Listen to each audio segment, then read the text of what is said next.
Podcast. I am Raf Diallo. You know where you can get us. We're on RTÉ.ie, YouTube, Apple, Spotify, or wherever you get your podcasts, and timestamps in all the usual places as well. I'll be joined by Rachel Graham a little bit later on. The draw for Ireland's World Cup qualifiers next year was made last week, so we'll talk through that and a little bit more as well. And actually a new sheriff in town in Shelbourne in terms of the manager for the women's team. That was revealed last week. But at the moment, I'm joined by Richie Towell and Keith Treacy. Lads, how are you? Oh, good, Raf. Yeah, and we're coming very close to the, I suppose, the conclusion of the season. Obviously, an international break to come as well, which obviously doesn't lift the mood. I think, Keith, you know how I kind of feel about that at this stage. But let's talk about the cup final.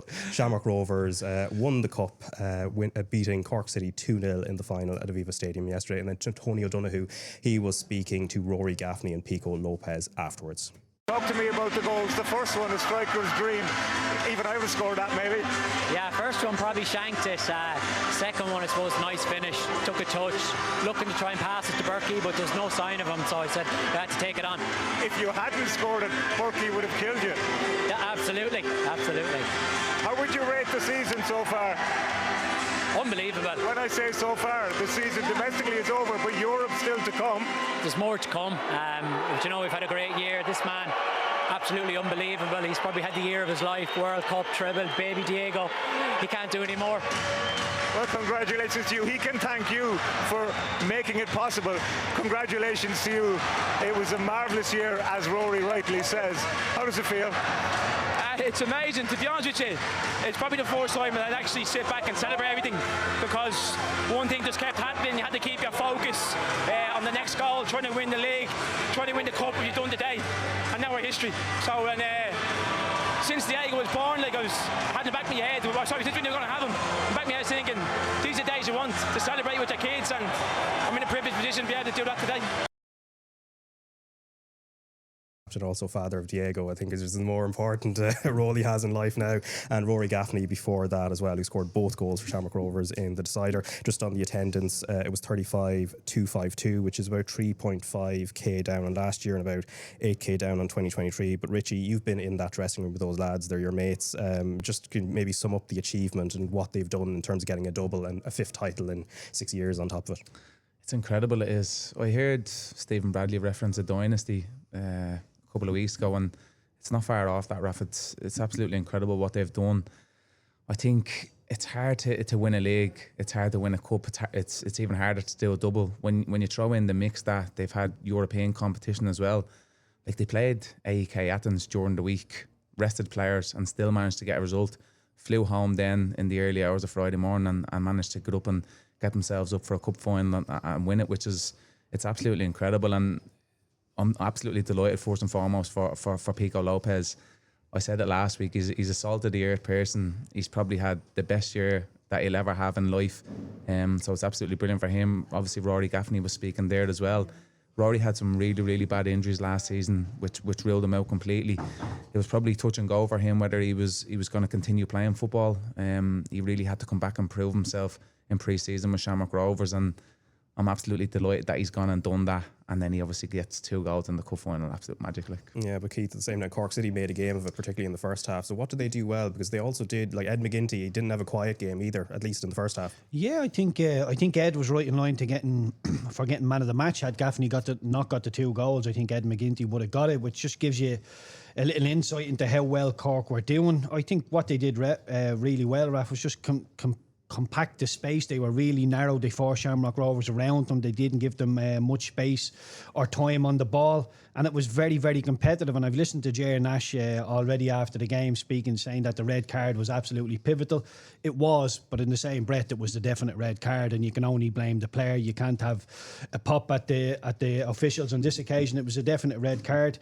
And even after the red card, he'd 1 or 2 chances. There was Ed McGinty made a good couple of saves. So Cork, like I thought they did, I get them slim to no chance in it, and eventually they were beaten, but my God, they did really, really well, put up a really good fight. And even if you're a Cork fan, nobody likes to lose, but you can stomach a loss, and losing like that, going out swinging punches, working Ed McGinty a lot throughout the 90 minutes, I think Cork fans can stomach that. But the season on the whole, when you zoom out, obviously very, very, very disappointing. Yeah, life in the first division for them. Just on the red card, in terms of Harry Nevin, there's a fine line, I suppose, between between trying to be intense, getting stuck in, and then what he did, which obviously, I think as Conan said, there's no malice behind it, but it's just maybe a little bit over the top. Yeah, I would put it in the category of stupid. I don't think there's malice in it, but when you're deep in, he's halfway in Shamrock Rovers half. There's no need to make the tackle. If he wins the tackle and he bores through, there's still Shamrock Rovers players around. He's gone all in a tackle that he doesn't need to. And it's a bouncing ball, and when you lift your studs up and you hit somebody in the shin like that, you're always going to get sent off. I'd have just put the brakes on, maybe Honan goes down the line, you defend from there. So he's gone all in. He's made a rash, bad decision, and his team and him have paid the ultimate price. And in terms of the Shamrock Rovers performance on the day itself, particularly in that first half, was it by design that they weren't really stretching the game as much and the wing backs weren't getting as forward? I actually thought they were really poor in the first half. I genuinely did. It wasn't really a Shamrock Rovers performance what you'd be used to. Normally they like building from the back, playing through the thirds and little balls through the lines and then out wide or slipping people through. They were trying to go back to front quite a lot in the game, which really surprised me. Obviously they had Rory Gaffney up front, and that is one of his strengths is running in behind. I just thought he tried to do it too much. I thought the way Cork City were set up, they were set up that they weren't really pressing that high, so there wasn't really that space in behind. So you could see that game plan didn't really work for them. And Keith's right, Cork were absolutely brilliant, especially for the first hour up until the first goal. I thought they were magnificent. Keith gave them slim to no chance. I gave them no chance last week. I did. I was really harsh on them. And I think looking back on the game now, I think Jerry Nash should be really, really proud of them. They were very unfortunate, obviously, with the red card. Look, it's most definitely a red card. I don't know what the lads think, and he's only played 45 minutes of football this season. So sometimes the decision making, when you haven't been used to them sort of games, high intensity games, high pressure games, that's what happens. So look, from a Shamrock Rovers point of view, they'll be delighted just to have got it over the line. From a performance point of view, I don't think they'll be too happy with it. And then Cork City, they won't be happy with how the game ended, but I think from a performance point of view, I think they'd be proud. And Rory Gaffney, your mate as well, in terms of the two goals as well, different sides to his game, the poacher and the hunter, I suppose, in both. Yeah, it's brilliant. And I just spoke previously, didn't I, about Rory had some really bad injuries last year, so I seen him with his little boy on the pitch after the game, which that's what football's all about, isn't it? I seen Roberto Lopez with his little boy on the pitch. When I played in the cup final, my wife was just about to give birth. She gave birth a couple of days later, so I wasn't lucky enough to have that experience of actually having my little one on the pitch with me. So for them, their experience is that they'll cherish forever. Look, football gives you some highs and lows, but I think the memories that you carry on when you stop playing, that's what it's all about. What's he like as a person? Because he comes across like he's very even-keeled, like very quietly intense, I think probably the word I'd use for him, but you could see him after the final there, a big smile on his face, obviously kind of revelling in it at the same time. Yeah, I was delighted because he wouldn't be normally even one to celebrate a goal, but I think even he realised how much that meant to him. Rory he'd be a really intense person. What I like most about him is he's a winner. He wants to win at all costs, no matter how it comes about. So for him, with the season that he had last year, to come out on top now, absolutely brilliant. I'm delighted for him. Yeah, that first goal, Raf, he must have thought he missed that as well. Well, you hear how he said it. Like most people wouldn't mention that after cup final. They just think, yeah, I scored two. But you can see how hard he is even on himself. And obviously being in a dressing room with him, he does be hard on his teammates. He does, and at times, sometimes it can ruffle feathers. But he only wants the best for everybody because, as I said, he is a winner. But I think after scoring two on the cup final, the first thing he says is, I shanked the first one. Yeah, and it's fine details. It was a very, very competitive game. Even the Gaffney's second goal, when he does really well to close down Rory Feely, but Rory Feely tries to clear the ball with the inside of his right foot. Surely he lets that go with his left, and you have a bigger target, you just hack it down the line, trying to hit it with the inside of your right. That's where it all comes undone. Gaffney gets the block, and then it's a wonderful finish. And I think it's a bit harsh saying that Graham Burke would have had a right go at him, because Gaffney does the right thing. He looks up and assesses the situation and thinks there's nobody there, I'll take the shot on. The one that really gets me is when strikers don't have a look and think, I'm going all in here. It doesn't matter if somebody's in a better position. The fact that he had a look, I think he would have got a bit of a boy, but either way, he put it in. I think that's such a trend, Keith, but for Cork this year, that was something that I spoke about. I hope they eradicate the mistakes leading to goals. Even the first goal, Freddie Anderson's touch lets him down terribly. It does. Yeah. And when you're playing against a top quality opposition like Shamrock Rovers, they pounce on that. They do. His touch lets him down. Feely's one with the outside of his boot. They're two mistakes that really cost him in the game, because other than that, they were really, really good. Yeah, and Cork City, I suppose, finally on the cup final, Keith, what do they take from this? Because obviously they're going down to the first division, probably have to rebuild. You wonder which players they'll be able to keep hold of. Well, I think Jerry Nash can bang the drum that, look, they've gone and beat St. Pat's down in Turner's Cross, played really, really well, much the better team. Shawnee Maguire's running in behind. That's a goal that'll live long in my memory. It's a brilliant, brilliant goal. Very, very competitive against Shamrock Rovers. And there's little bits throughout the league where you're thinking they'll be okay. And I know the Keaton injury is a big one. That's stunted their development as well. They've shown that they're capable of getting up there, but they haven't shown they're capable of the consistency within the league. And of course, Jerry Nash and just a whole host of off-the-field issues, but they've shown on the pitch they have enough talent. And if they can bounce back, keep some, Shawnee Maguire is absolutely pivotal to them. Whether or not he'll want to play first division football will remain to be seen. But I think they'll have a good chance of bouncing back. But I know the fan base aren't particularly happy. I was listening to Tim Clancy speaking about possibly the cup final kicking down the road, the fan backlash, and now that they're obviously haven't won the cup, there might be more to come. But yeah, they've every chance of bouncing back, Raf. Yeah, and I did get you to name your team this season, and Richie goalkeeper. There's a lot of options there. Obviously, McGinty has a great game there yesterday, but you've gone for somebody else. Yeah, I've gone for Luke Dennison. I think he's been brilliant this year, especially in a draw of the team that weren't tipped to even finish where they did. Look, I think Joe Anang was very good for St. Pat's. McGinty's just gone and won the double.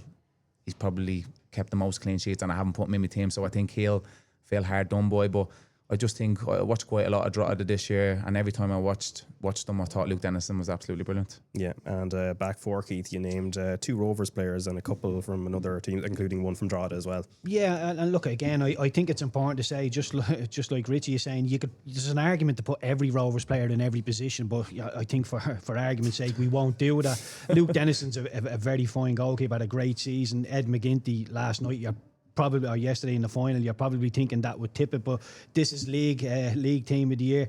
I've gone for Milan and Bang, Connor Keeley, Roberto Lopez and Josh Honahan as a back forward, and I think it all pretty much speaks for itself. Connor Keeley's been absolutely excellent, and I've made a point of trying to get one or two Drogheda players in, because I think Drogheda for 90% of the season have been absolutely outstanding. The last 10% shouldn't deflect away from the overall 90, and Kevin Doherty, what that Drogheda team done has been absolutely unbelievable. Milan and Bang going into Shelbourne from Cork has been outstanding.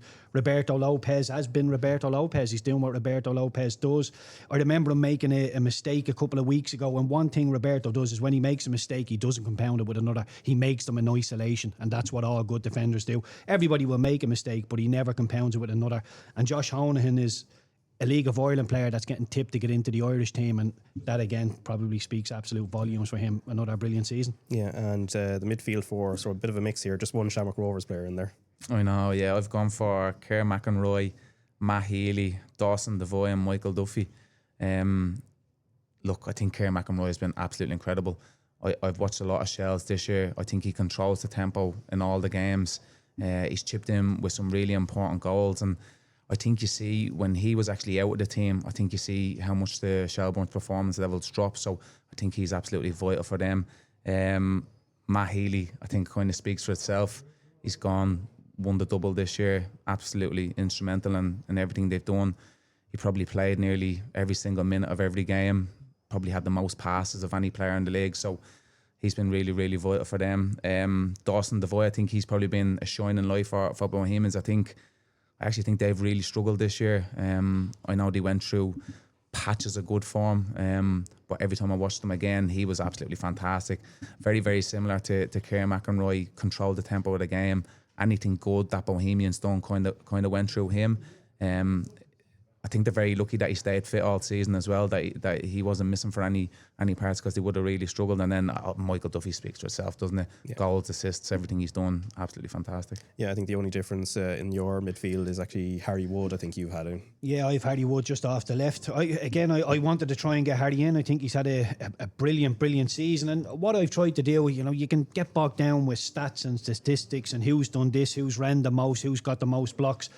I've covered an awful lot of League of Ireland games this season, and I've just gone for who I enjoyed watching. And I think, Richie obviously enjoys watching these players as well, and Harry Wood, when I do Shelbourne, Kerr McEnroy as well, as somebody that has taken the league by storm, has a little bit of everything. But yeah, the only difference, Harry Wood.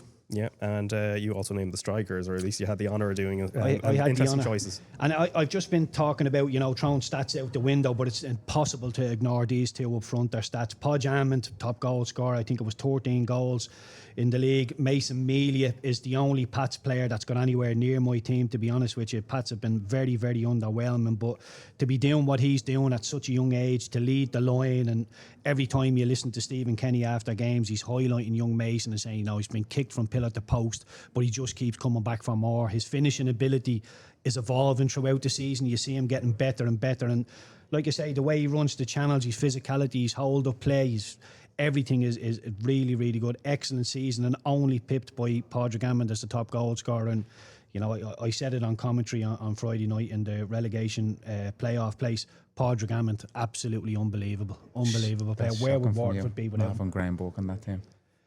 I think there's loads. To be honest, I did probably shy away from putting Shamrock Rovers players in, just because you'd end up with 6 or 7. I think Burke's been the best player of the whole season. Obviously, Michael Duffy's stats speaks for itself. Raf's fault. Raf went for the 4-4-2. Yeah, I did. I know. Well, I was going to put Burke in midfield. I don't have Amond. Here now we're into the Bruno Fernandes conversation. I don't have Podrick Amond as my striker, which he'll feel really hard done by being top goal scorer. But I have Mason Melia, and I think he's been brilliant. As you said, he is a shining light for Pats. Graham Burke has to be in it. I think he's been the best player by a mile. Like you talk about. Like, obviously I watch a lot of Shamrock Rovers. You were saying watching Harry Wood, and I agree. Harry Wood's been brilliant every time I've seen him play. He's been excellent, and he is one to watch. But Graham Burke he's the easiest on the eye player to watch in the league by a country mile, and I just love, and obviously he's my close mate as well, so I have to say that. Yeah, anyway, I'm stuck in the 1990s in terms of 4-4-2. I thought he was delighted when the 4-4-2 came through. I like a good 4-4-2. Now, I thought about 4-3-3, but like 4-4-2 it is. Anyway, let's talk briefly about the League of Ireland sides in Europe. We'll stick to Shamrock Rovers first before we talk about Shells.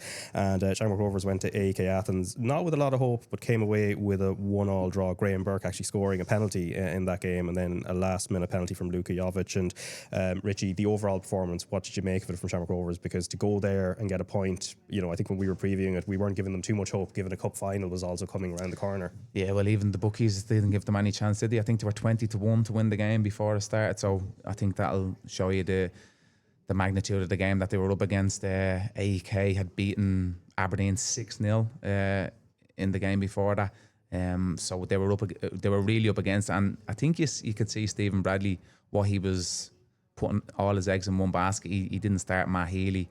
Dylan Watts came off at half-time, which was planned. Graham Burke came off at half-time, which was planned as well. So you could see what he was prioritising. To go over there and get a draw is absolutely incredible. Now, look, AEK had 70% possession. I think they had 28 shots, something like that, 10 corners. So, look, they bombarded Shamrock Rovers, but it's something that Shamrock Rovers probably needed. They needed to be able to stand up to a team like that, and to put in a performance like that. Obviously, they're used to dominating possession, creating their own chances, but for them to go over there and put in a backs to the wall performance, it'd be something Stephen Bradley would be super proud of. Yeah, and the penalty decision at the end, so this is the Danny Grant handball. What did you make of that? Because it was a bit like he has an arm around his midriff, which kind of changes the trajectory of where this is going. Yeah, I don't think it's a penalty. I think the referee makes a mistake for the first one. I don't think the first one's a penalty either. The McGovern one. Yeah, I don't think McGovern one's a penalty. I watched the game. I just thought he was dying to any contact. He was hitting the ground the whole game. So I think the referee probably watched that back at half-time, probably thought I'm after getting one wrong there. Sometimes it's a cheap statement, isn't it? But sometimes they try and even it up a little bit. And I think Danny Grant was on the receiving end of just him trying to even it up, which is unfortunate. Yeah, the point anyway will go a long way now. Changes the picture now from Shamrock Rovers in terms of their chances of going through to the next round. Obviously, the Magic 7, and they have still 9 points to play for, and 2 of the last games are probably the most winnable of them. So it's looking a little bit brighter for them. On the other hand, Shelbourne lost 1-0 at home to Drita. Well, home in terms of Tallaght Stadium, that is, but it's a red card for James Norris, Keith, that really changes it. And does he have any argument in terms of that's a yellow or anything else? Probably not. I do have a little bit of sympathy for Norris. I think he goes in and his foot just rolls over the top of the ball, and that's where the contact comes from. I don't think he's set into the tackle thinking I'm going to do him. It's a little bit of sympathy for them. One thing I really didn't like, Raf, is when the referee sent the VAR, that the first thing he sees is a still image that's what of the kills impact. it. Honestly, as soon as you have a paused image of a stud going high into a shin, it just looks terrible, doesn't it? It's like the lads of VAR have gone, well, this is the worst thing, so we'll show you this from the off and take your thoughts from that. He should show it in real time, see it in real time, and then if he wants to slow it down, give him different angles, all of that type of stuff.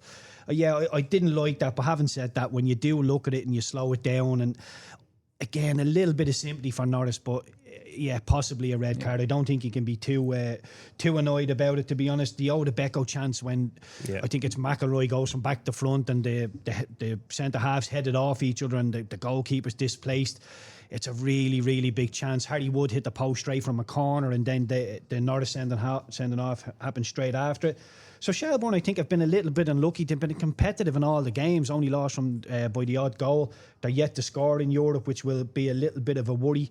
And when you think they've only got 1 point on the board after their 3 games, and they've got AZ Alkmaar coming up away, Palace at home and Celje away, it's going to be very, very difficult for Shelbourne to get any points on the board. But they should be just thinking, look, we can go and enjoy it. This is a reward for how well we did last season, winning the league. So try and enjoy it, try and take learnings from it.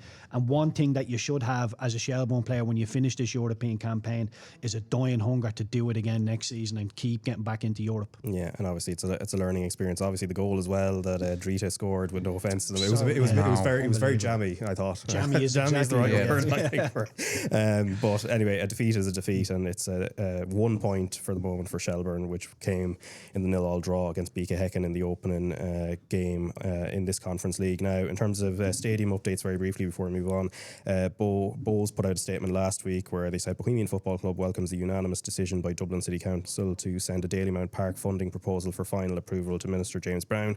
This is the final step in a process that began with DCC acquiring Dalymount exactly 10 years ago. This funding, combined with the LSSIF funding provided in 2024, will allow for the historic stadium to be fully redeveloped and serve the people of Dublin and beyond long into the future.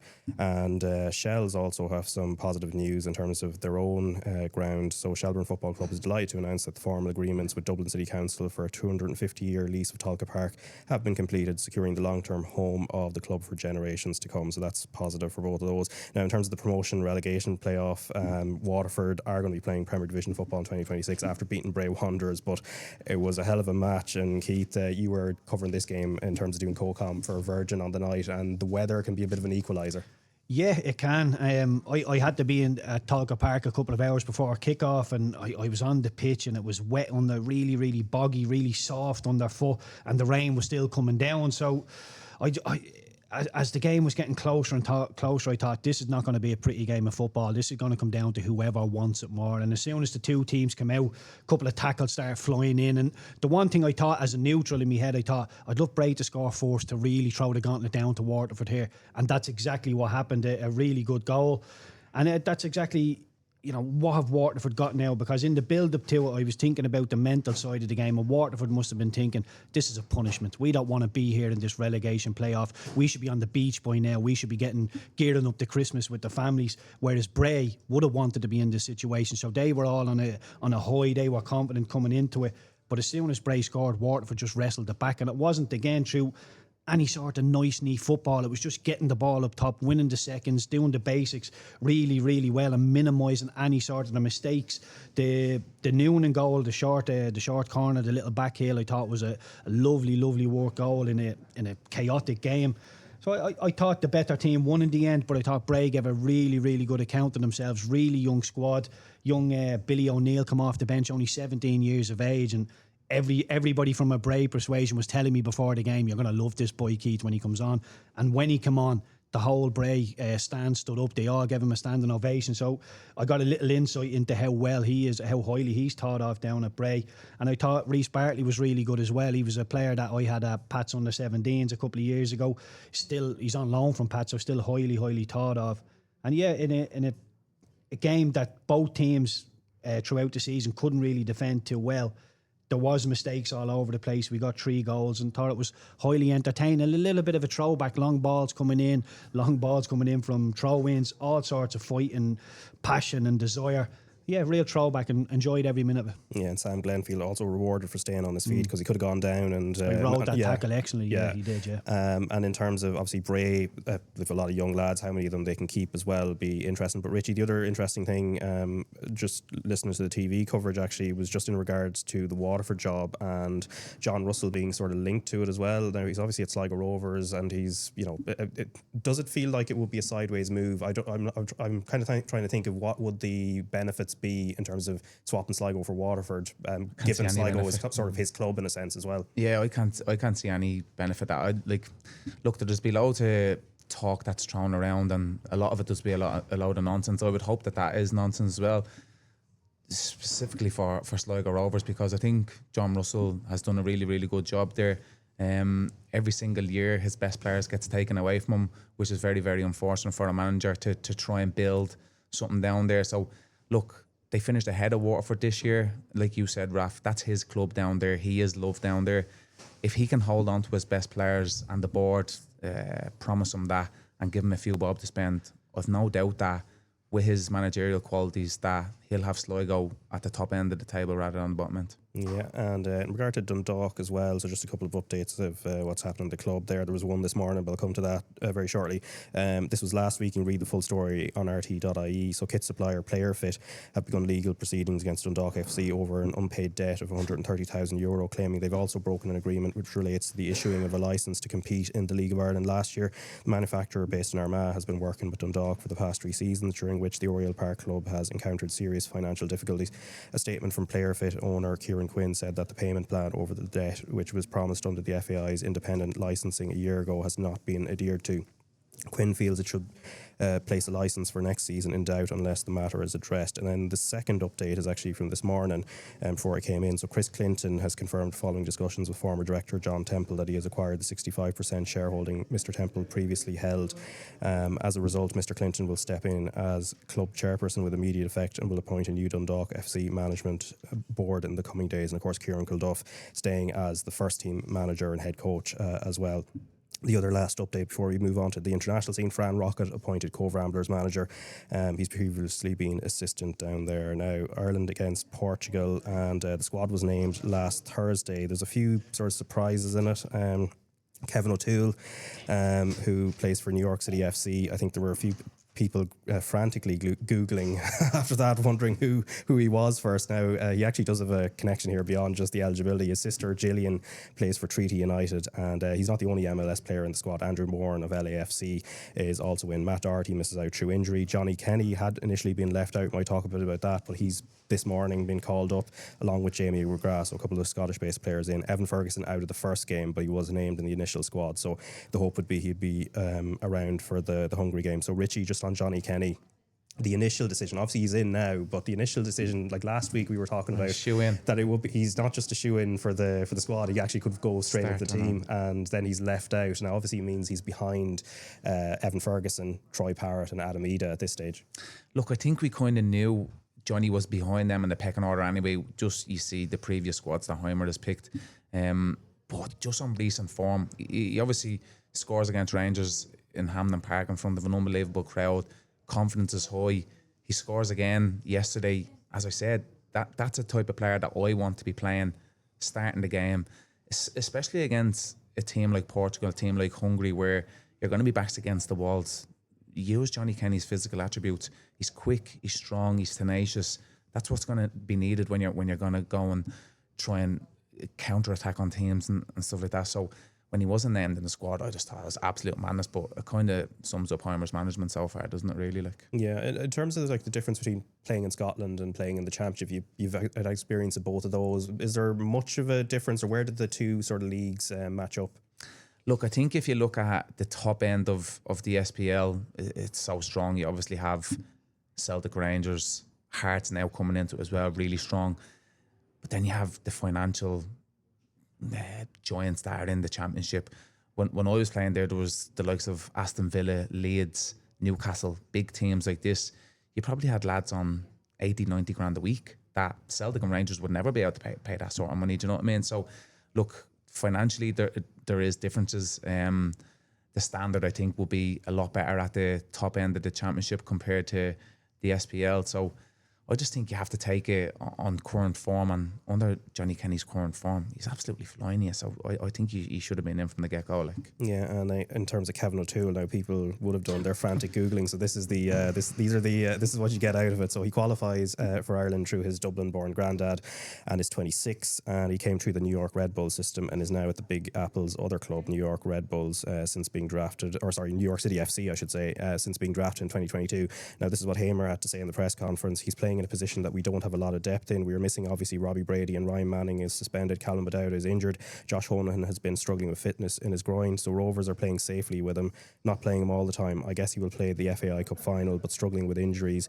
Otherwise, he would be in our squad. Kevin comes in as one that just got his clearance to play for us. He's been working on that for over a year, waiting for the clearance. We've been watching him, so it's good. So it's a good time to call him in, especially because of our situation. Keith, what did you make of it actually when he was initially called in after first finding out who he is, and then trying to, obviously, as Hamer points out, there is an issue there in terms of the left back depth chart with injuries and suspension, but he's the next man up, and he was on no one's radar before that. Yeah, it's strange that he's on, nobody's radar and he's straight into the squad.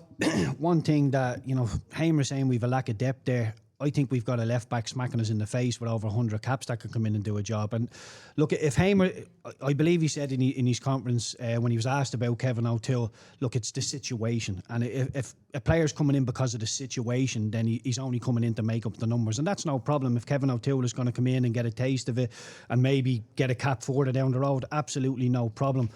But in a World Cup qualifier, Raf, this is really, really deep water. And it's not a World Cup qualifier against a minnow. This is a World Cup qualifier against Portugal and Hungary, teams that we struggle against, we're going to struggle against. So I don't think Kevin O'Toole will play.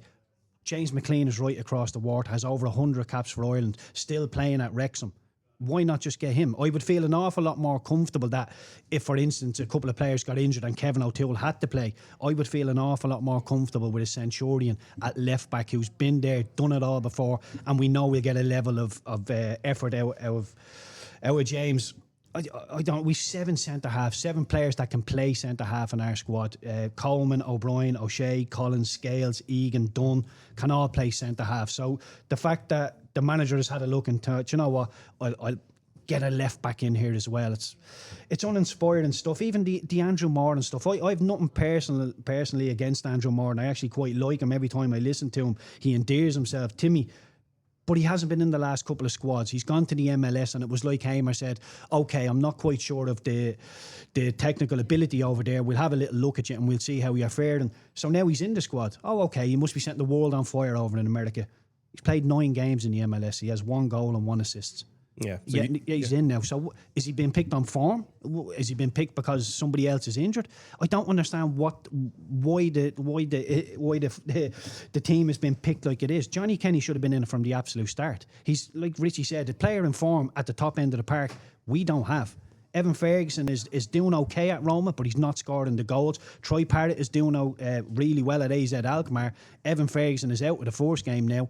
Why not throw a Johnny Kenny in? Because I know the League of Ireland fans, Celtic fans, casual Republic of Ireland fans, when you hear Johnny Kenny's name, you think, oh, okay, I'll have a little look at that. When you hear of it, a left-back Kevin O'Toole, you're thinking, doesn't inspire me. Doesn't inspire me at all. Does it feel to you that it's even looking a bit beyond this campaign when, to be honest, the full stop is this Portugal and Hungary? To be honest, Raf, I think the full stop was after the first 2 games of the World Cup qualifying campaign. People were saying we need 4 points from the first 2 games. We didn't get it. We got a wishy-washy performance against Hungary after a red card. We managed to get ourselves back into the game and get a draw. And then we kicked into the second 2 games and people were saying, well, if we can get 4 points from these, and now we're at the last set of games and people are saying, if we can get 4 points from these, it's like death from 1,000 cuts. It's, if we'd have lost the 2 games, first 2 games, you thought, oh, well, whatever. It's like we've just done enough. I don't see us getting anywhere near Portugal. Portugal were awful against us in the first game and they still managed to beat us. And we the best teams we've managed to beat over the last couple of years competitively are Armenia, Bulgaria, Finland and Gibraltar. And now we have Hungary away and people are somehow just optimism and confidence coming from people, and I just don't understand that. And I hear myself, Raf, and I'm depressing myself, and I don't want to talk like this about the Irish team, but I have very, very little to be confident or upbeat about when it comes to this Irish team. It'll be over soon. So that's the one. But anyway, both games are live nonetheless on RT2 and the RT Player, as well as on the radio and live blog. So the Portugal coverage will be from 7 o'clock on RT2, RT Player, from 7:30, and also on Radio 1, and from 7 on the telly, 7:30 on Radio 1.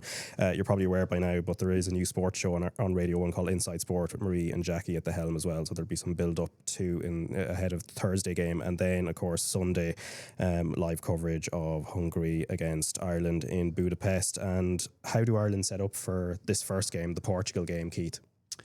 Fairly similar to what they did in the first game. And I know I said Portugal were awful, but I think we need 5 at the back. We need 3 in front of them. And you can be really brave and keep the 2 lads up the top of the park, or you can leave one out and out striker and tell the second striker to drop down on the deepest line midfielder.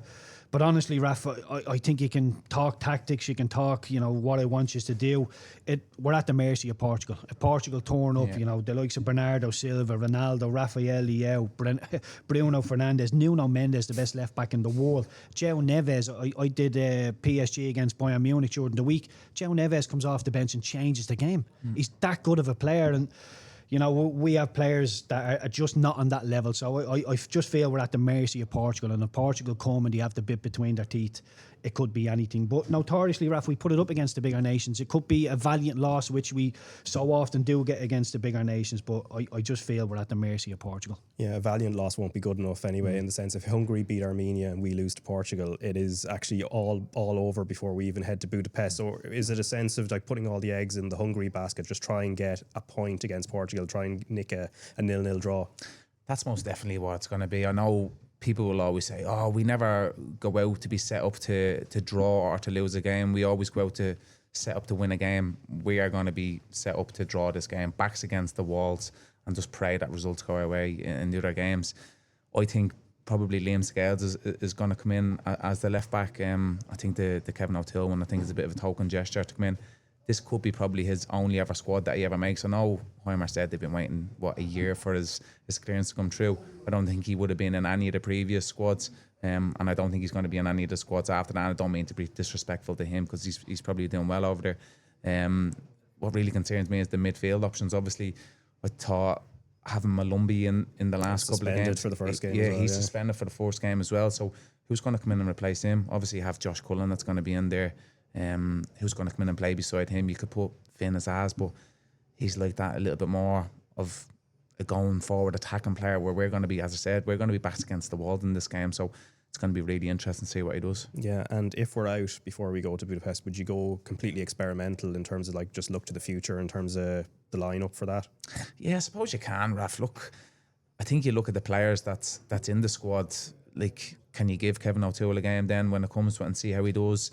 Obviously, Johnny Kenny's after getting called up into the squad now. You'd like to see him playing at some stage. If Josh Honahan was in the mix as well, you would have liked to see the likes of him playing the game, but he's not in the squad, which is really disappointing. He's obviously been on the back of a league and cup double. He'd be riding high after winning yesterday. So it's a bit strange, I think, looking at the squad and where it is at the moment, because like what you say, experimenting. The players who are in it have played quite a lot of games between the whole lot of them, so I don't know what sort of experimenting that could possibly be. Yeah, and I suppose, Keith, a final point on this: if what is expected happens and we're not going to the World Cup, we're not booking tickets to go to North America, where do we go from here in terms of, like, there's a manager that's going to be out of contract, there's obviously most of the playing pool are still of a good age, obviously maybe it'll be the last campaign for Seamus Coleman or John Egan, but where do we go from there? How quickly should decisions be made? Ultimately, I think the decision's probably already been made. I know we can pull it out of the fire in the last 2 games, but that's I think we're looking for a footballing miracle for that to happen. I think we move on. Hamer's remit was to get us to the World Cup. He's been saying that as soon as he came in. He spoke about doing it with Iceland with a poorer pool of players, he said, and he still got that country to the World Cup. But look, I think when you zoom out, when you look at it as a whole, you take performances out of it and formations and player pool, do we feel like we're any closer to qualifying for a World Cup or the European Championships? And my answer would be no. If anything, we're probably standing still, and there's probably an argument to be made that we're going backwards as well. So Yeah, I think at best we're standing still, and I think Hamer will have to go. Who would you like to see come in, Keith? I look, it's probably a little bit disrespectful still to start talking about that. I understand, but I really don't know. The talent pool isn't great. We can talk about formations. What we need is a motivated group of lads, people that want to die for the Ireland jersey, and that's what I seen whenever I was in Ireland camps. The likes of Robbie Keane. These lads were highly decorated professionals that had played in the Premier League. Damien Duff had won the Champions League, yet when he put on the Ireland jersey, he was ready to run through brick walls and just do whatever he needed to do for that Irish team to win. I'm not so sure I see that with this Irish team, to be honest with you. They seem like a group of players that come together and try their best, but I'm not quite sure they're ready to suffer to win games of football. And that's the Irish teams I were in. We were always underdogs, and you lost a game of football when I was in Irish squads. And let's be honest, I was a fringe player. I wasn't part of it. I was only a fringe player, but I was lucky enough to be in the dressing room. And we lost a game of football. There was inquests. You know, it didn't matter if it was Argentina or Italy or Croatia. There was inquests into how we lost that game, and it would fester and just fester. I feel like this group of Irish players lose a game and it just rolls off their back. Oh, well, there'll be another World Cup qualifying campaign. There'll be more. It needs to mean an awful lot more. And, you know, I think Hamer will ultimately go. Who comes in? Toss of a coin, because it's a shallow pool. I think it would have to be a proud Irishman to take that job, because I don't think the finances will go and get the top end coaches. Yeah, and the Ireland under-21s are playing England as well. We're going to have that live on RT2 and the RT Player at 7 o'clock on Friday, and the game is on at St Andrews, so Birmingham City's ground, and then we've a game against Andorra then the following Tuesday as well, away from home. We only beat them 1-0 actually in the Tala game as well, so they might be a tougher nut to crack than expected. Now, just before we go before we get Rachel Graham on, let's talk about the Ireland under-17s, because there's good news on their front. They won their opening couple of games against Panama and Uzbekistan, and they've got Paraguay live on RT2 and RT Player from 1:20 p.m. on Tuesday. So a couple of good results there, a lot of shining stars. Richie, just on the Dundalk player Vinnie Leonard, what was very noticeable about him, his distribution from the back, particularly in the first game, was immense. Yeah, he's really good, Raf. And normally when you think of centre halves, you think, right, small little passes into midfield. I love his range of passing. Some of the balls, the diagonal balls that he was playing was brilliant. Some of the little ones over the top for Michael Noonan was brilliant. The Ireland under-17s have really impressed me. They're actually a team that I really enjoy watching. I know watching the senior team is a hard watch at times, but watching these young, look, they're only young kids there, but they're playing like men, and it's absolutely brilliant to see. The likes of Jade Newman, what a talent. Michael Noonan, I spoke about it at the very, very start of the season. I said I think he's the best out of the whole lot of them. I think you've said the same, Keith, and I think you can see why we've been saying that. He's gone on to score in both games. He's after getting man of the match in both the games as well. So he could potentially be player of the tournament in a World Cup, which is absolutely incredible. I sent him a message yesterday just saying, look, the sky is the limit, which I really think it is for him. But going back to Vinnie Leonard, there's the reason why I think there's so many clubs chasing him. I think Celtic are one of the big clubs he was in from, and you can see why, not just from a defensive point of view. That's what everybody wants these days. They want these ball playing centre halves, and I think he's one of them. He's physically really good as well. I think something that's really stood to him is he played 34 games last season for Dundalk, which at such a young age, that's invaluable it is. And I think he's taken that into the under-17s, which has been absolutely brilliant for Ireland as well. Yeah, Noonan, as you mentioned, sort of justifies his decision to skip the cup final, which I imagine he would love to have played in it, because you don't get cup finals all the time, but this is on a global stage. This is once in a lifetime opportunity, genuinely is. I'm sure Michael, if he does stay and play in the League of Ireland, which I don't think he will, I think he'll get the many more cup finals. But for him to go over there and look, he's showcasing to the world now.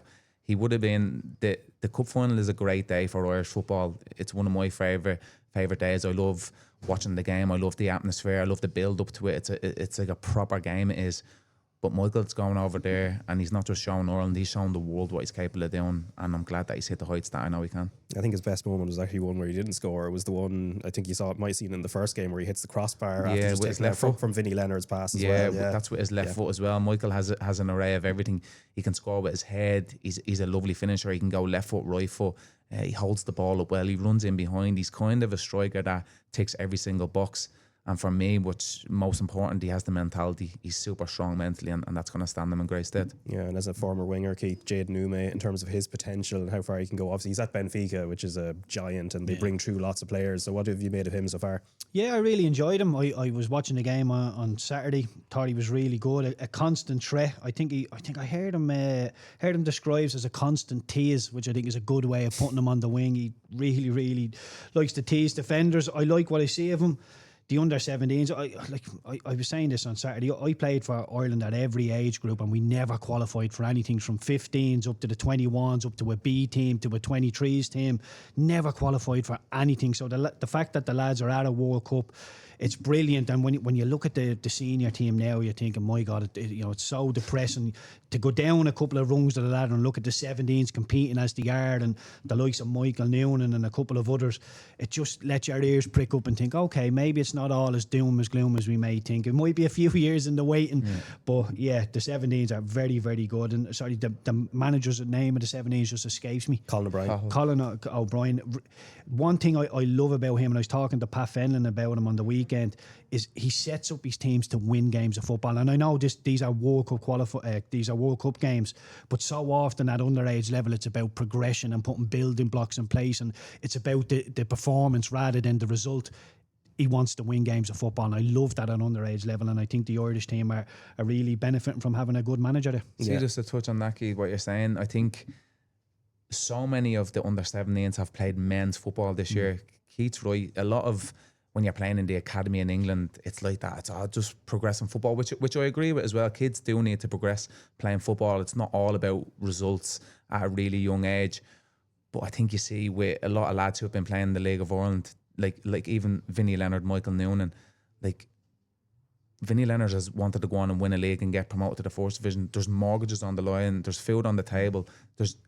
On a Friday, there's 3 points that really matters. So they must go out and win the game. And I think the lads and Cahill has taken that and brought it into this tournament, and it's done unbelievably well for them. Yeah, and in terms of player development, obviously, whenever you look at these sort of like underage tournaments, and like you look at the old Brazil teams, there's like 5 or 6 players that will progress the whole way through. So there's not necessarily a guarantee, Keith. I mean, when you look at the squads now, that everyone is going to sort of push on to stardom or a respectable level.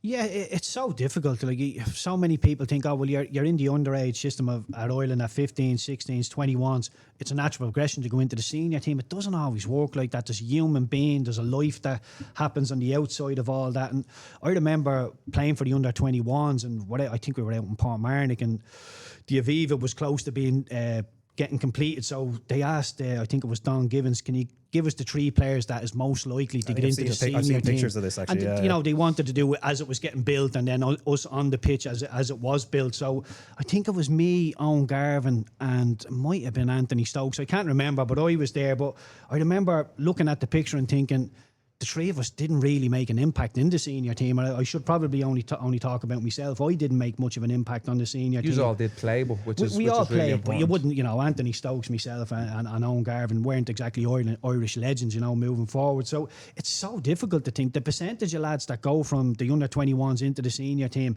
you'd like to think it's a lot more. The only one that's still playing from my under 21s team to now is Seamus Coleman, and there's a whole host of different reasons why there's so many people missing. But like I say, it can be quite lazy to think, oh, well, he's in the 21s, he'll be in the senior team. It doesn't always work like that. People can be unearthed. And well, it happened to me. It did. I played from under 15s right up to the 21s, and my first game for the 21s, it must have been just when you were finished. Seamus Coleman was my captain. He was. Yeah. So I played 2 or 3 years above the age, which obviously would have been a really good thing.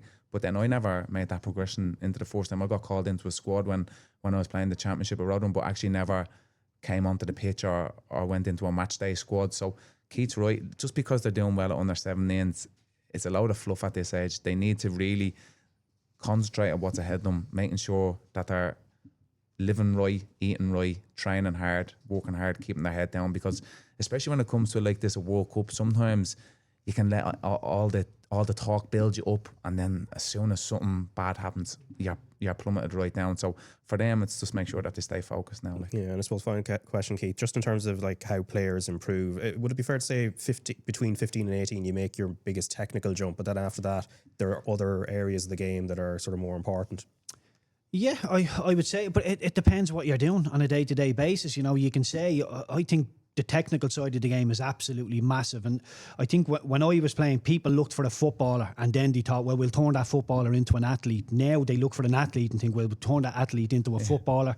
It's not always the best for me, but look, it's so difficult. I was doing so much technique work day after day. You know, I look at the lads now, and even the likes of Mason Mealy and Michael Noonan, and they're already in the first team. So they, you know, getting up at 8 o'clock in the morning, being thrown into an indoor for 2 hours before training, it's not really what first team players do. So Richie's right. You need to make sure that you don't listen to the outside noise. Keep a really humble ego, and every time you walk into a building, try and add to your personality rather than take away. And that's one thing I was always taught: when you step onto a pitch, Keith, you're either going to add to your reputation or you're about to take away from it. Make sure you add to it. And more often than not, I probably took away from it. But the lads just need to keep their heads down and keep going. They're in a great place now, but it's no guarantee of success in the future. Yeah, and they will be in the knockout stages after the final group game against Paraguay. So that's going to be Friday or Saturday at this stage, but we won't know for the moment. So Richie and Keith, thanks very much for coming in. Something I mentioned last week before we get to Rachel Graham, there's a new show called United FC. It's starting this Thursday at 5:30 and then weekly on RT2 and the RT Player, and here's a little taste of it. Football, it's more than a game. They're good players. Jordan Conroy and Vanessa Ogbonna know this better than anyone. It's all about working together. I need you to not give up. They will train and bond, all leading up to one epic goal. To enter a blitz. Play as a team, that's what matters. It's fierce, it's funny, and full of surprises. We just call him Peacock. United FC starts Thursday at 5:30 on RTE2 and RTE Player. All right, you're very welcome back to the RTÉ Soccer Podcast. I'm joined by Rachel Graham now. Rachel, you had a busy weekend. You were at the Men's Cup final. I was, yeah. Change of scenery from the women's game. But look, good game, obviously. I think the sending off probably kind of killed the game. And then, you know, Cork were kind of sitting in anyway. And then when they went down to 10, it was just sitting in even more. It was like attack v defence. But look, I think Rovers probably would have broken down eventually anyway. But look, good occasion. But, you know, shame for Cork that it didn't really probably go as planned, or you know, got the best of chance with having 11 players on the pitch. What was the sort of occasion like, and even I suppose the atmosphere? Like, I read out the attendance figures earlier. It's a little bit down on the last couple of years. Yeah, look, I thought it was really good.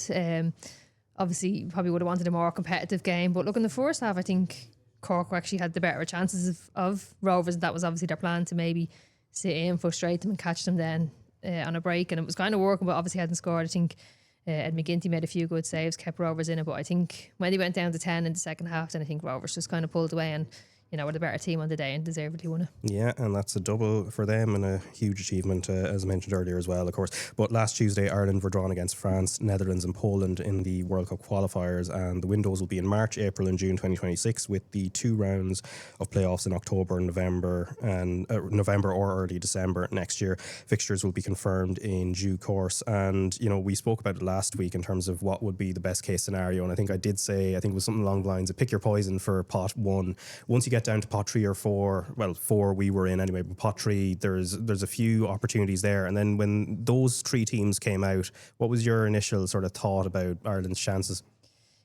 Initially, like, I kind of thought like it would be great to get Spain or we get to get Germany just because we played France before, but look, France obviously, you know, one of the top nations, have been for a long time, obviously played in the last Nations League when we were in that League A, so we've come up against them before. We see them at kind of all the major tournaments. You know, we know what they're about at this stage. They're kind of their pace, their power, like obviously top quality players. And look, obviously we've beaten them in the past, but I think, you know, there was a lot going in their favour that day. And I don't think this time around might be as easy. But look, it's obviously a top team. French, like, look, they're probably underachieved in terms of how far they go in tournaments, like quarterfinals of the nations, or quarterfinals of the Euros, quarterfinals of the World Cup. So not a team that's really kind of overly achieved, given that the players that they have. But I think when you see the quality that they have, you know, they're really going to cause us a lot of trouble. And look, obviously we beat them before, so you can't say it's impossible, but it's obviously a game that's going to be very tough for us. Does that win in Cork, does that kind of hinder us a little bit in the sense of France not, whenever they come here, when we go there, that there's a sense of almost they want revenge, but also they're not going to be taken slightly? maybe a bit like, and I was thinking that at the time, and I thought, they'll be coming back for blood this time, but like the truth is they probably don't really care about us that much. It was like a huge result for us, but for them they probably brushed it off pretty quickly. But look, I do think a case of them not taking us lightly. But like I said on the day, they had already qualified. They had made a few changes, so they obviously went in taking the game lightly anyway and knew, they had nothing to lose. So, look, maybe there will be a little bit of that, but I don't think they're losing sleep over us, to be honest now. So that's a Gallic shrug, I think, on that one. But anyway, the Netherlands as well, one of Europe's leading sides. Of course, they've been European champions before. We saw them in the Euros, and they seem to be, obviously as a top side, but they're kind of almost middle of the road at that level. They're above us obviously in rankings and in terms of what they've achieved. But how do you view them as a potential? Like, can we be a banana skin to them? I'd say so, yeah. And I think you're right. I think they're kind of like that level below the France, the Englands, the Spains, and again a team that really underachieved at tournaments. And the last Euros they were knocked out with the group stages, but look, played France, had England in their group, so it's easy to kind of look at them and say, they lost 2 games, lost heavily to England, they lost heavily to France, but in that first half of that game they were excellent, so they are capable of being a really good team, but I would say probably have underperformed. And look, they beat Wales 3-0, and Wales were obviously a team that knocked us out, so that's probably a game maybe you're looking at that might be a bit more realistic to the type of level that we'll be at. But look, they're definitely the one that we should be looking at and saying, like, if you get a draw at this game, it could make a big difference come the end of the group, whether maybe we get third or fourth place within the group. But I think for the likes of them, and maybe what's different to us, like they have just, high quality top like finishers. We don't really have one like that. I think Kate McCabe's their top goal scorer, and she plays most of our games left back, and they have Miedema up front who scored our 100 goal within the Euros. It's in just over 100 games, so she's like a top class striker, and these players, when they get one chance, like they take it. So I think that's probably going to be a big difference between them and us. Obviously, the overall quality there, way higher than us, but they have a player that can just really kind of pick them up when they're not playing well and win a game for them. Yeah, and then that brings us to Poland, who've just got promoted like ourselves, although they got up automatically. We saw them at the Euros. That was their first ever go at a major tournament. This, on paper, looks like the team that if we're going head-to-head with, we have a chance of pipping, especially having seen what we did to Belgium. Yeah, look, they're probably saying the same about us, to be fair, but I think Poland look obviously not a top nation, but I think at the Euros they showed that they are capable. They lost to Germany, lost to Sweden, but again, like, they're top nations, losing to them is not, you can't read too much into that. And then they finished by beating Denmark 3-2. So look, they are capable of beating a top nation within Denmark. So look, I don't think a team that we be looking at lightly. It's definitely a game that we're going to target getting points, but similar to what I was saying about Netherlands, they just have, world-class striker, and Eva Pajor, who plays up front. She's plays with Barcelona. She scored only recently her 50th goal in 55 games for Barcelona, which is, an incredible return. And I think she has 60-something international goals as well. So I just think in a game where, we're pretty even with them, I would say. And I think sometimes the difference can come down to having a player like that. And, we're probably missing that, I would say, at the moment. And, in a game where you're up against it and a player just needs one chance to score, and that's like Pajor, but we're probably not at that stage. We need, 4 or 5 chances, and we've seen it probably against Belgium where Tessa Woolart probably, probably not even as good as Pajor, but once she got 1 or 2 chances, she took them. So look, I think that's could be proven to be a big difference between us and them. Yeah, and in terms of the qualifying group, so there is a difference because the playoff, I think, is what we are actually ultimately looking towards. As I mentioned, it's towards this time next year in terms of the final round of the second round of the playoffs. There is a difference between finishing 3rd and 4th, though. Yeah, so if we finish 4th, we'll play teams that finish 2nd and 3rd in Group B, so obviously a bit tougher. But if we come 3rd, we'll play the winners of Group C and the two best runners up. So there could be a big difference between 2nd and 3rd. Obviously, the end goal is to get to the World Cup, and look, that's just the first round. There's obviously another round after that, and it's like we'll have the first round, and then there's 16 winners. Then we'll go and play 8 games, and it's the 7 winners go to the World Cup, and the worst winner. So I don't know how you determine a worst winner. Then has to go and play another round as well. So look, that could be a huge difference, and that's where I think that Netherlands game could be proven to be really good if you do manage to get a point. And Poland only played them recently in a friendly and drew 0-0, so they're probably thinking the same, that we can manage to get a point here, and could prove to be a big difference. Yeah, and obviously the Hungary game that we talked about, so that's the friendly, the club behind closed doors friendly in Marbella later this month. So that it seems to be that's the final prep in terms of like a semi-competitive outing before the first games, which we don't know the dates yet, but early March it looks like. Yeah, and look, obviously this is the last kind of prep that Carla will get with the squad, and look, players will be in season anyway, so it's not too big of a concern, I would say. But look, ideally, you'd want to get another friendly in, and do you get a friendly where you're playing similar opposition to the likes of France, or do you get someone maybe close to the Netherlands? But you're probably looking at getting someone similar to Poland, because that's a game we're probably looking at really going and winning, getting 3 points from, probably at least 4 points you'd be hoping for. So look, obviously not the ideal prep. I'm not sure if Poland's what season they're in. They might be in the same situation, but look, you have to just do the best you can. And look, maybe you get an extended training camp, try and get an in-house friendly maybe coming up to the game. But look, these are the things you have to deal with as a professional footballer. Yeah, and when you look at Carla Ward's squad and the evolution of the team, do you have a sense that she knows what her preferred 11 is at this stage?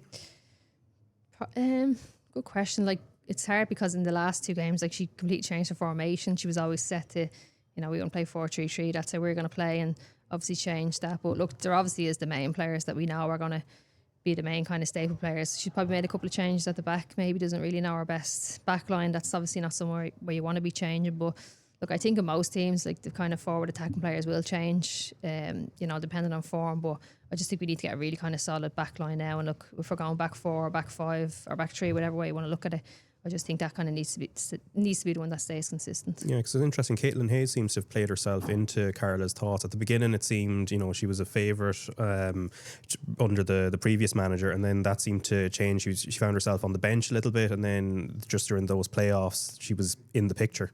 Yeah, look, that's a hard position for Caitlin to be in, and it's kind of similar to what you're saying about second choice keeper, and you have to wait your turn, and sometimes you come in, it's a lot of pressure. You put a lot of pressure on yourself. Playing centre half is a lot of pressure on you. So look, she's dealt with it really well. In fairness, there was no like throwing dummy out of pram, or I'm not coming in for any more camps, this kind of way. So I just think it showed a lot of professionalism from her, and when she did come in, she really put in a good performance, put herself back kind of in that starting 11, proved why she should be there. So look, it's a bit of a headache for Carla. Obviously, if you go with the 3 centre halves, maybe you might get her, Patton and Jessie Stapleton in, but if she goes to the back 2, she'll have a decision to make. Yeah, and another decision to make will be, and we still have to know when the fixtures are on, but the where is also very important. So if you're looking at it, ideally, where would you want the games played? Because Tala has been a fortress. Parc Cueve, of course, it's good to get games out to different parts of the country, and then obviously the Aviva, it's huge, but sometimes can be this huge cauldron, and maybe it depends whether it gets filled or not.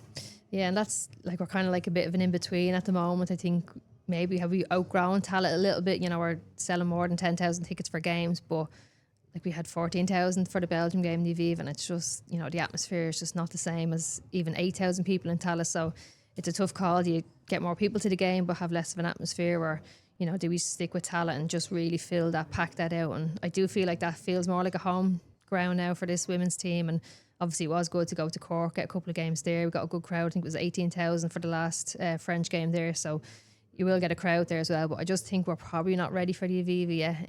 Maybe do you have one game in the Aviva, try it again, maybe bring the France game to the Aviva.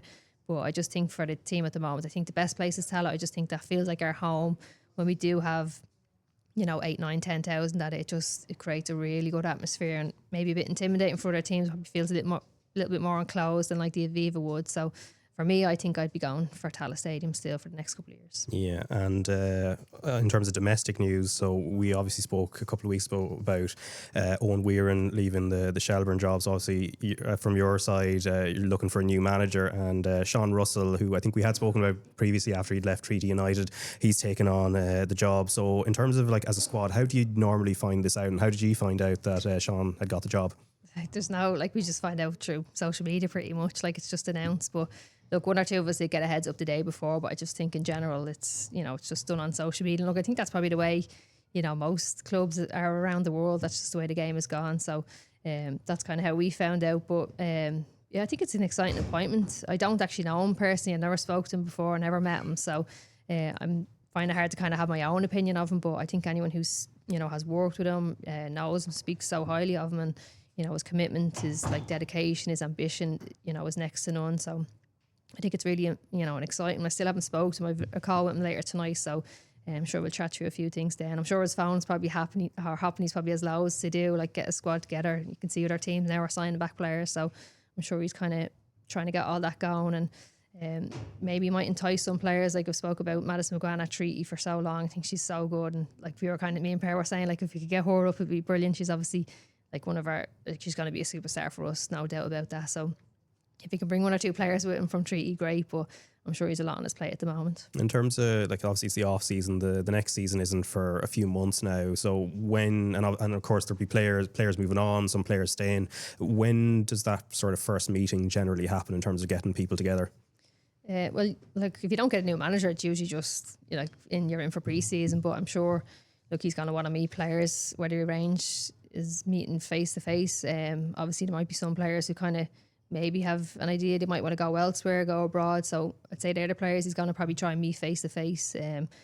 But I'd say for the likes of myself, Pearl, all them, maybe just a phone call. Like I'm not going anywhere, and I'm not trying to get any special treatment or anything like that. So look, you don't need to worry about me or the likes of the older kind of girls who are not really going anywhere. But I'm sure he's going to start to meet players soon enough. We usually come in for pre-season about maybe start of February, end of January. So I'd say it'd be the same where we come in a week earlier just to kind of get to know each other and suss each other out and that kind of side of it. So look, I haven't heard from you, I don't know, but usually around February, I'd say. Yeah, what's a Sean Russell team like to play against from your experience of taking on Treaty? Because they had a very, very good season, tailed off a little bit towards the end, but they were in contention for top 4 or 5 for a long point this season. But was his team direct, or was it more sort of possession based?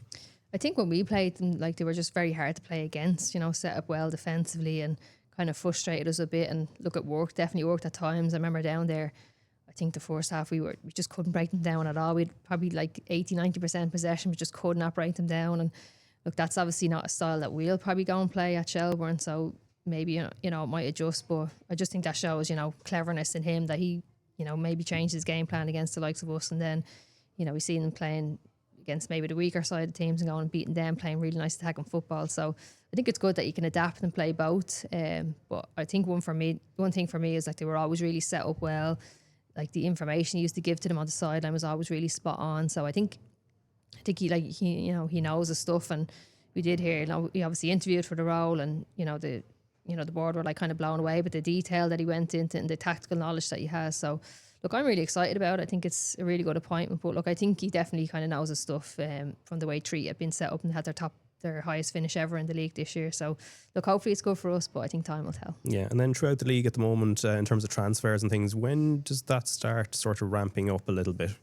Yeah, like I've seen at Loan have signed kind of their main players back. I've seen DLR post, they put up some pictures of players who have come back as well. So the focus at this point usually is on retention, yeah, and then I'd say retain your players, and then seeing kind of what you need. Maybe some players who might want to move to different clubs, that might be a bit later, and maybe around January, February maybe time. But I think you kind of look at your main squad now, getting your your core like 15, 16 players nailed down, and then going and looking where you get the rest up to 21 or 22, whatever it is. But like I'd say it started now, signing your main players, and then it works on who you're getting in or who's leaving. Yeah, and I suppose the final one, like let's say younger players where they might have a dilemma, maybe they're thinking about moving on, but there's also maybe one foot in the camp that they're already in and they want to stay. Do they generally come to players like yourself who are sort of older, been there, done that, and maybe get a bit of advice at times?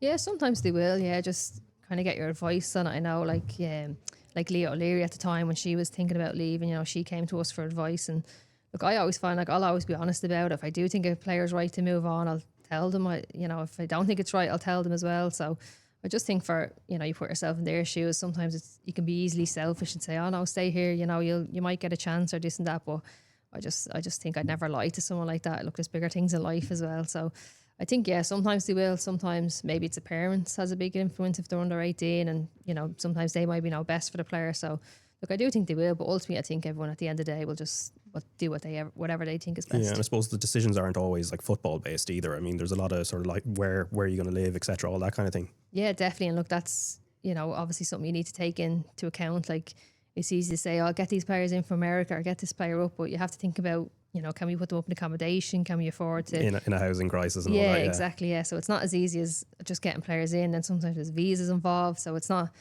as straightforward as sometimes what it seems. But yeah, look, obviously accommodation Dublin's not cheap, so we have to be very kind of selective of the players that we bring in who have to be put up. Are they worth it? Basically, there's no point in bringing a player in and you're housing them, putting them up, and then they're not even getting to your 11 or not one of your first subs on. So I think that side of it can be tricky and has to be really thought through. All right, we'll see how Sean Russell gets on. Obviously, a few months before you're all back, sort of back in pre-season and getting ready to go. But that is it for this week's podcast. We might be back a little bit earlier for next week, so stay tuned, possibly on Sunday, but we will let you know. But Rachel, Graham, thanks a mil for coming in, and we'll catch you very soon.